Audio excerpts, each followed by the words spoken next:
All right, everything is very clean. I hit it all with brake cleaner, degreaser, then brake cleaner, and I'm ready to put it all back together now. There is one other video on the internet about this that I could find. If you can find one, please post it. But I also, it's very windy here. But I also have a service manual that I can put the link for in the description for a 09 850, and it's about the same really. The weird thing is it doesn't say anything about the pilot bearing. It just says take that seal off and lift the pinion out, which full of shit, because that was a motherfucker to get out. The difference between the service manual and the other video that I found online, I think it's from Polaris Swamper or Polaris Logger or something like that, which I've been following most of it for, is that he put the bearings on the spool, the ring gear here, and the service manual says to put the bearings in the cover first. I'm gonna do it in the cover first. That seems a little easier to do, to get it all back together whenever this is all covered in sealant, and I'm trying to finagle that back together. I got my shims. There's two shims here. Yours may vary. These aren't even mentioned in the book. I don't even remember if the guy that does the other video have it in his video. These are sitting on the top of this bearing like so. So I'm going to put these down in there first. That was on this side of the ring gear. Alright, so pinion gear sits in there like so, ring gear sits in there like so, shims right there, they're on this side. I'm going to put the bearing in. Alright, for this I just used a bearing installation kit right here. Really nice kit, just got it, love it so far. It's got all these dies for different bearing installations. I can use it on my shop press or manually. Just manually, it has a bolt and then a nut on this side, sleeve, and whichever die fits the right bearing, right? Piece of cake. If you don't have this, a long bolt and a socket and another socket, or a big washer, I'm sorry, and another bolt, nut, just press them together, like tighten them up, press them together. If you're this far in this video, you know what I'm talking about, or you should be. Before I go too far into the video, this is the part number from All Balls for the rebuild kit. Right there, I got it on Amazon. I think it was like 80 bucks, 85 bucks, something like that. I'll put a link down below. That's the number right there.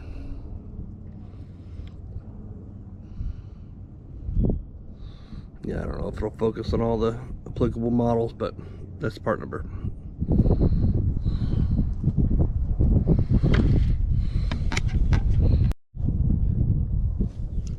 All right, both those are pressed in.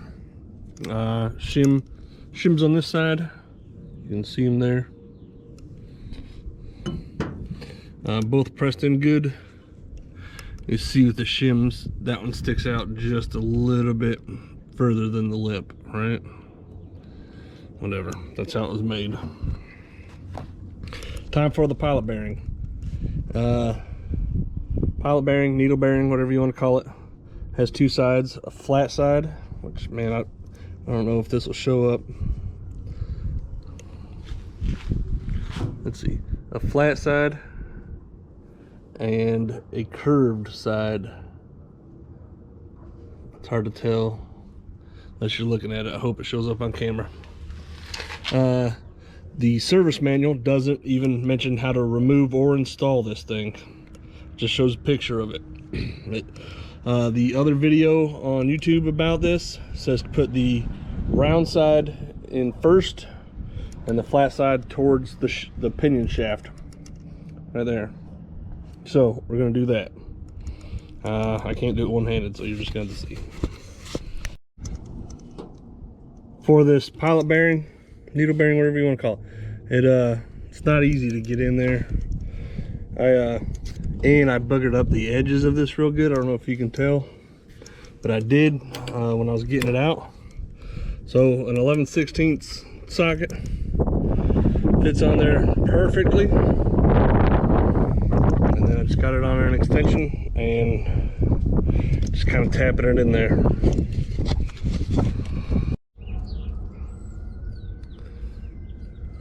All right, I got that pilot bearing in as far as I can get it. It's got just a little bit of a lip. You can still see if I can't get this in the sun. You can still see the hole there for oil to get in there. And that's how much is left. I hope that's in there as far enough. That's as far as I can get it. I just used my socket upside down for the flatter edge instead of that. It's 11/16 and then a 6-inch extension.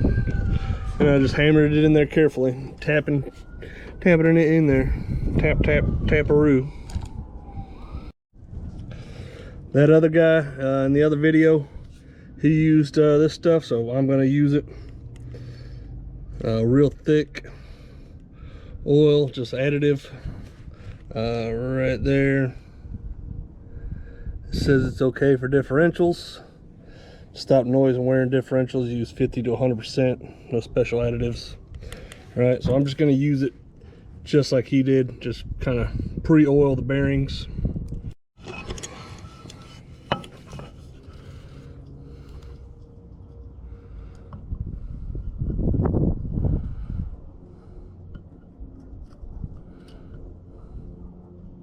Real thick and gooey.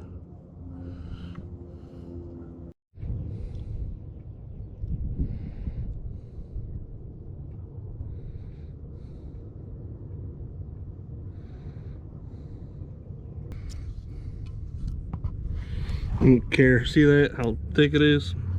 I don't care if it makes a mess or not. It seems legit.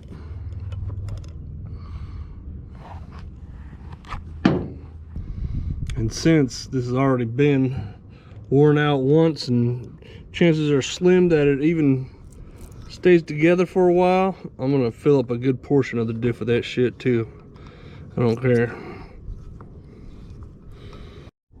I told you in the first part of this video, I had my dad take this to work to see if he couldn't get the pinion out.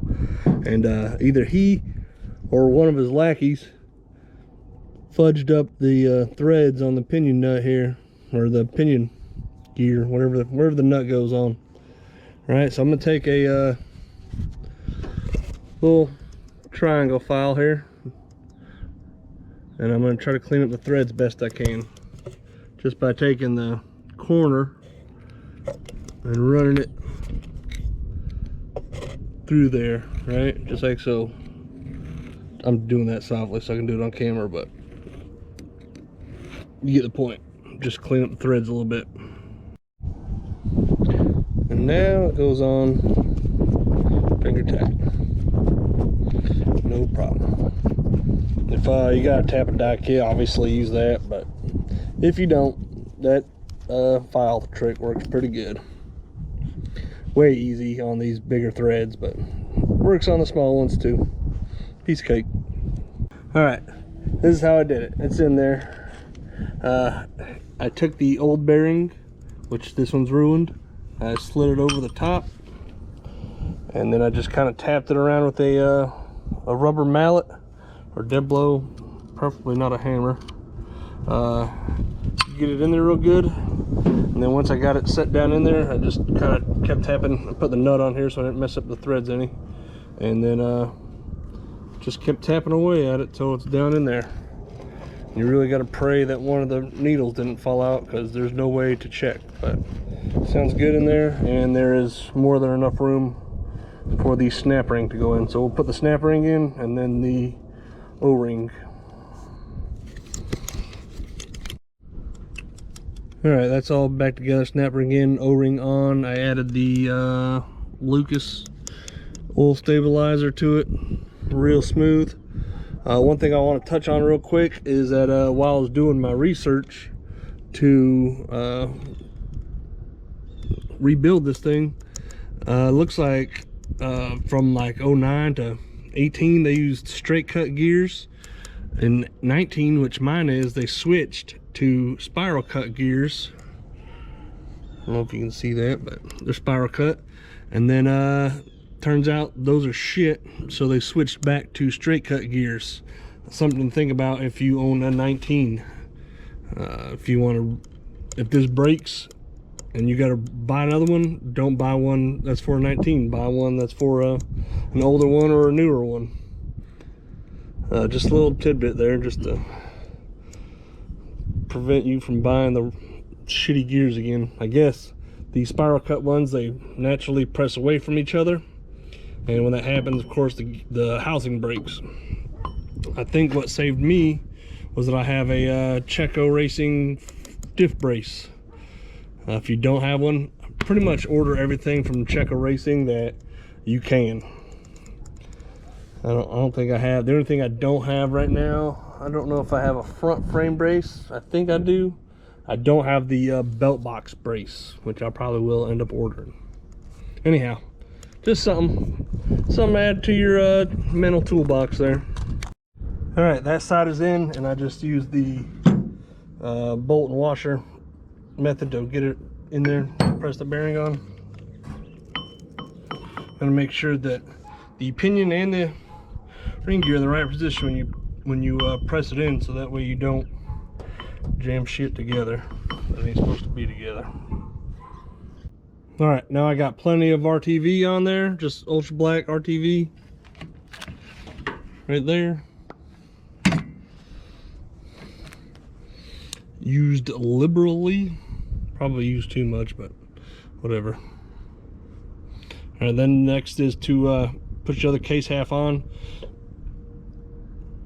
and squeeze the bearing on. I'm just tapping it with a rubber mallet, but it does have, can you hear that? It's got little dowel pins, guide pins to make sure you're lined up right.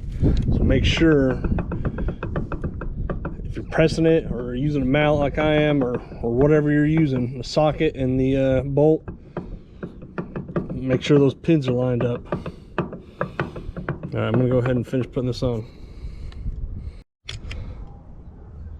All right, both case halves stuck together, bolts are in tight.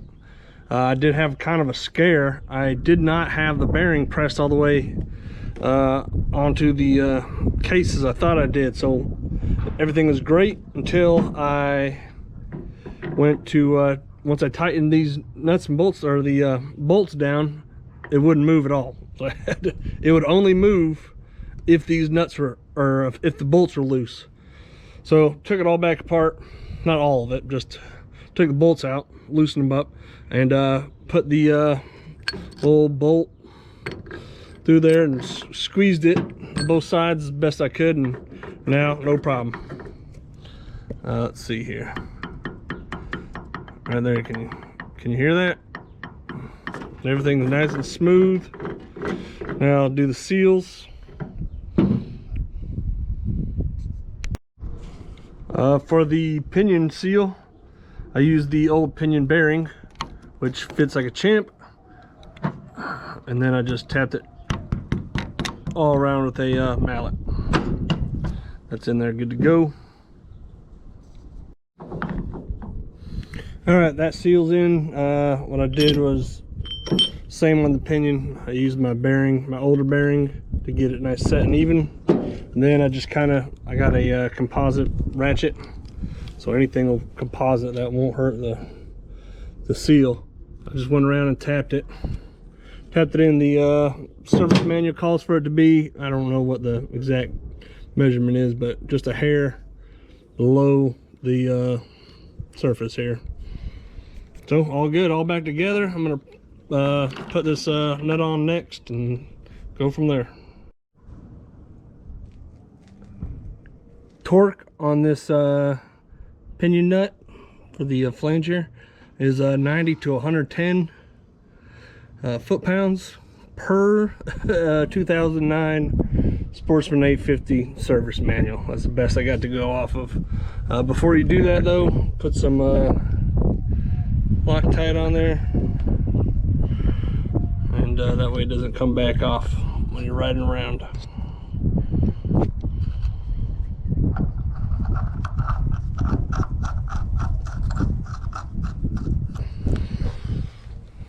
Alright, this is a done deal. Done with the rebuild.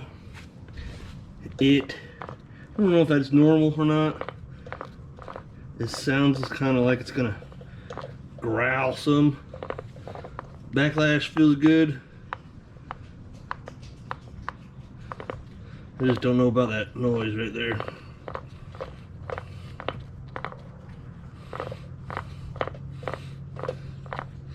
So, whatever.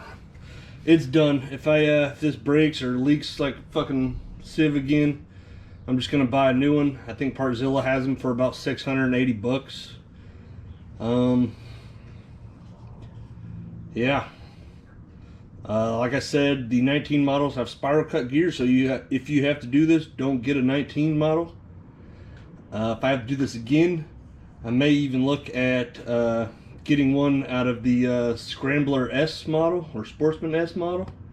I don't know if the gears are the same. I don't know if the housing is the same and if it'll fit, but I might take that chance, and if it don't fit, I'll send it back. I think it will though. I don't see why it wouldn't.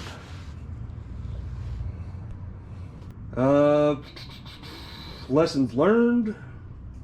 I think if I were to do it again, I would put the bearings on the spool or the ring gear, whatever, and not on the case. That kind of made it a headache. I'll put that at the beginning of the video too.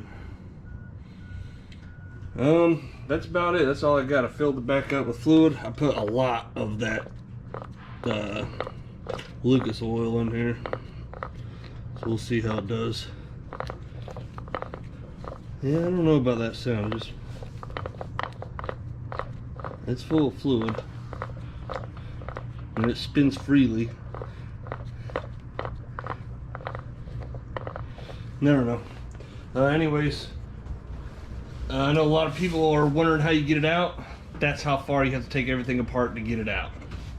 Like everything. I also took the opportunity to upgrade my rear prop shaft, drive shaft, whatever you want to call it. Dropped it.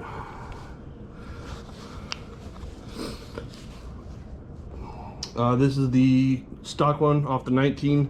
This is the older model ones. It's a little bit beefier. Everybody said to upgrade it, so I did. And now I got this one for stock.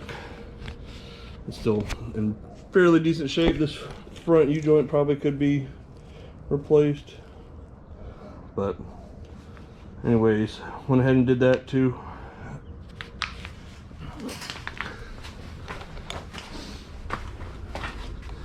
As far as this goes, it goes right in here. Clutches off, belt box off, all that stuff. A-arms off to get to these bolts. Long bolts up top, short bottom, or short bolts in the bottom. Go ahead and put your vent tube. See if you can't see that back there. Your vent tube on before you install it, because it's not easy to get to. Right through there, or it's easy to get to. The hose clamp, the clip ain't easy to get to. That's all I got for that. All right, rear prop shaft is in. Just goes on that way, then you have enough room to bolt this pinion nut flange up. It's easier if you have all the bolts out first. All right, rear diff installed. It goes in this way. Well, it's easier on the other side, but I'm sitting on this side already. Goes in from here. All 4 A-arms have to be taken off. So yeah, I already have my bike naked for smoke check and sealing up the air box. Put a clutch kit in and rebuilt that. And I went ahead and did wheel bearings too. And I'll have to do calipers because those are toast. So yeah, hope I helped somebody out. Let me know if I missed something or something you did different than me or whatever. Drop a comment down below. Like, share, subscribe, all that shit. Thanks for watching. Bye.